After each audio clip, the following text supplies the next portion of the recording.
new major, massive alliances with all the other. There is a change in the container shipping alliances. So Kamarul, it's always very difficult to have a famous father. You expect to do everything right, especially with someone like Tan Sri Ji. He turned around RTN. Now Ruben is running a company, right? How different is the way he runs a business if you compare with? I think definitely Ruben is his own man, and he comes from a different era than Tan Sri Ji was. So a lot of things that he does in the port are actually quite different from what his father did. But at the same time, he did mention during the interview that a lot of the things that he learned about business is from his father. So there are things that he learned from his father, but of course he adapted with his own style and with his own knowledge. Yeah. He talked about running a business with statistical mind instead of following just a gut feeling like what his father did, right? Yeah. But when he talked about the future, he said he basically expects a single-digit growth this year, which is pretty, not that good if you compare with 2 years ago. And single-digit is only like less than 70% of the total capacity. So if that is the case, right, why are they still expanding so much? I mean, it's not a case of expanding so much, but it was because what happened with the alliances last year. There is a change in the container shipping alliances, whereby their largest customer, CMA CGM, formed a new alliance, and this new alliance chose Singapore as their primary hub in this region. Than Westports. So a lot of the services that Westports used to have under the previous alliance with CMA CGM was transferred to Singapore, and that's why there was a big drop last year in terms of container throughput. So when you compare it to this year,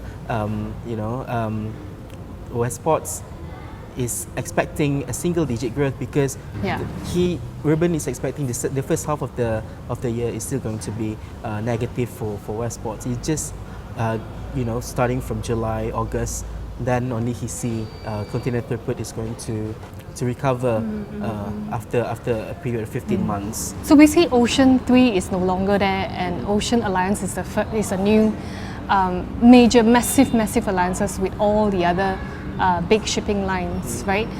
So if that's the case, they have chose Singapore as their main hub. If that's the case, how are they going to win back clients?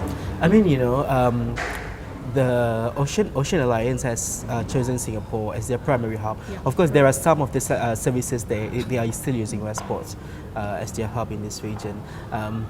And then you also have 2M, which is the largest alliances in the world, which consists of Maersk Line and Mediterranean Shipping Company, and they are using primarily Port of Tanjung Pelepas in Johor and also Singapore as their hub. And then there's also another alliance, the third largest alliance, which is called The Alliance, which are made of Japanese and also German shipping company.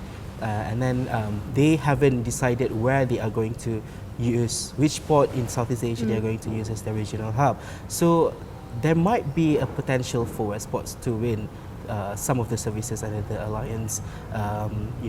So if let's say they manage to get the alliance to use the port as the hub, then there is a potential for Westports to have a much bigger growth in terms of container throughput. So is Ruben trying to make his mark on Westports 2, seeing that Westport 1 is a legacy of his dad? So yeah, how is he planning to do that?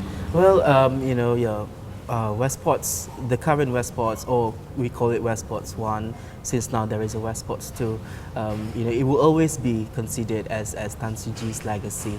And Tan Sri was the one who built the port, back in the 90s, and people loved him so much over there. And he's such a community man. He works with the community employee Indah and as well as the Tamil school. So he has made that Westports is his legacy. But for Ruben, although he has been with Westports running the company since 2009, and Westports is not going to be journey where he made his mark. So that's why now that Westports has Westports2, the second concession, so he can actually make his mark there. And you know, this is a long-term plan over 20 to 30 years. So you know, there is something new that Ruben can actually put into Westports.